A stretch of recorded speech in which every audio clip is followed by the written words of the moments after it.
sa akin naman, ayoko lang kasing palakihin.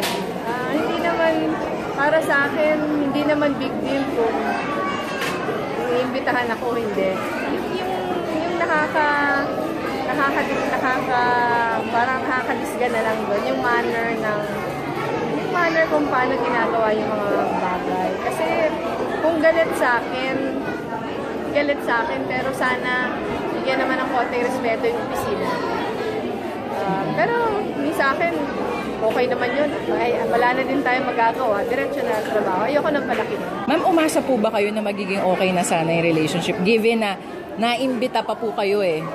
Parati naman tayo umaasa sa kapakanan ng ating mga kababayan. Kasi tingin ko naman makakabuti para sa lahat. Kung Pangulo sa pangalawang Pangulo sana nagkakasunod.